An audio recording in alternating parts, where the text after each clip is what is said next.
Hey everyone, Adrienne from Sunset Mouth Wellness, and today I'm going to do another nutritional video and I'm going to talk about B vitamins, specifically B12 and folate. So let's start with B12. In B12, in supplements, when we see B12, we commonly see two forms. We see cyanocobalamin and we see methylcobalamin. Cyanocobalamin, it's cobalamin, which is the B12, it's attached to cyanide. Yes, cyanide, which can poison you, and we commonly think of cyanide as being poisoned. It's such a tiny amount, it doesn't hurt us, and cobalamin attaches really well to the cyanide, and so it helps with moving it into the body. It's a synthetic form, and because of that, it's the cheapest, and it gets used in fortified foods and in most supplements for that reason. Then the other one we mostly will see in usually higher quality supplements is methylcobalamin. And methylcobalamin is the methylated version of cobalamin, which our bodies do create and produce in our bodies. And it comes with a methyl group, which is a 1 carbon and 3 hydrogens. And that methylcobalamin in the body is used to help with forming plasma and with brain and nerve functioning.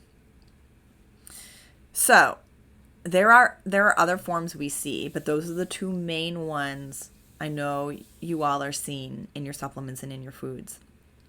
Here's the issue with cyanocobalamin, besides the fact that it's made with cyanide and the body has to cleave off the cyanide and flush it out of the system, which is okay. Again, I don't want anyone to get scared. It's not going to hurt you, but the body does have to go through a little bit of an extra process.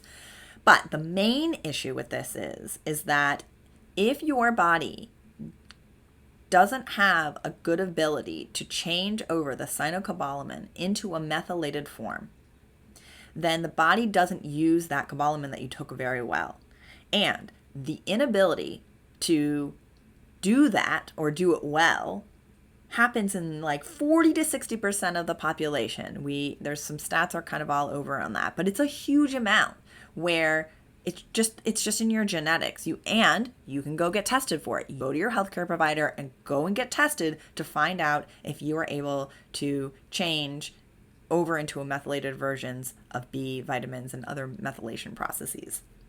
I highly recommend everybody go and find out what you need in that situation, and we're going to talk more about why that's so important when we talk about folate. Okay, so I would say by and large, go ahead and choose the supplement that has the methylcobalamin. Sometimes that's more expensive. Sometimes it doesn't matter if you can do that methylation process. But I would say by and large, supplements that are choosing methylated cobalamin in their supplement already usually has a higher quality of supplementation within that, depending on what you're choosing. So I sometimes will also just see that as a mark of a brand that is being really conscientious of what they're using and how they're making sure that their supplement is bioavailable. So I lean towards choosing methylcobalamin over cyanocobalamin for those reasons. Okay, so that's the main reason. There are two other forms, hydroxycobalamin, which is made by a bacteria and also synthetically, and it's usually used more for emergency situations. I see this in supplements once in a while. It's better than cyanocobalamin because it's just an oxygen and hydrogen group. But again, it has to still make that changeover into a methylated version. So if you struggle to make that, then your hydrocobalamin may or may not be as effective. But I see this more being used in hospitals. And funny enough, it gets used to help with cyanide poisoning because the cyanide attaches to the cobalamin really easily and will flush out of the system. The last one is adenosylcobalamin, and this one I see the least amount in terms of supplementation, although you can get it. You can get adenosylcobalamin, and it is the other type of cobalamin that the body does create and use. So depending on very specific needs, it can be helpful to supplement with this type of cobalamin. So the difference here is we've got methylcobalamin, which helps with plasma structure, nerve, brain. That's a very brief overview. And adenosylcobalamin helps with mitochondria, so the powerhouse of the cells, so cellular functioning. That's what adenosylcobalamin does. So there's a little crash course in understanding B12, which that translates into other types of things for B vitamins, but I know we see that a lot. I know we've got a lot of folks that are supplementing with B12 or thinking about it or wondering how to go about that. The other one is folate, or what we commonly see is folic acid. And folic acid is another B vitamin that is synthetic. So when we see folic acid, that is a synthetic version of folate. Folate is what our bodies get out of food and what we use in our body. So when we have folic acid, we have to change it over into a folate in order to use it. So what you may possibly need is a methylfolate instead of a folic acid, because you don't have to go through the methylation process in your body. Okay, before I said you can go get tested, what you're going to get tested for is MTHFR. MTHFR test. That is going to be the test to see if you are able to do this methylation. I think this is incredibly important specifically for folks who are pregnant, because the holistic and the medical community both are in large agreement that taking a folate supplement when you're pregnant really helps with fetal development.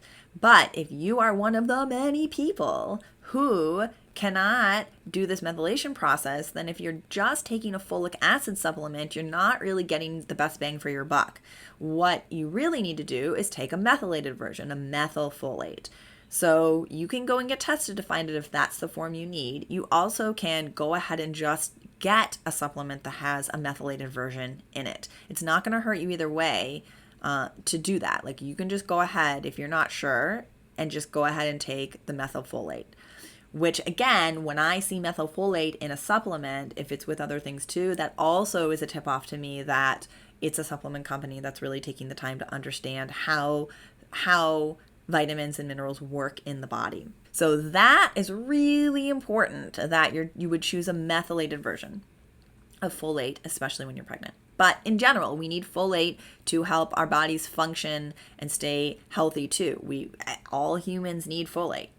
So you can get a lot of that out of your food, because that's not a folic acid unless it's a fortified food, right? But if it's natural foods, you can look up different ways to get B vitamins. There's tons of lists out there. Okay, so my hope is that what you take away from this is that you learn a little bit more information about when you're reading supplement labels when it comes to B vitamins. I know there's a bunch of other B vitamins too, but those are the two main ones we see.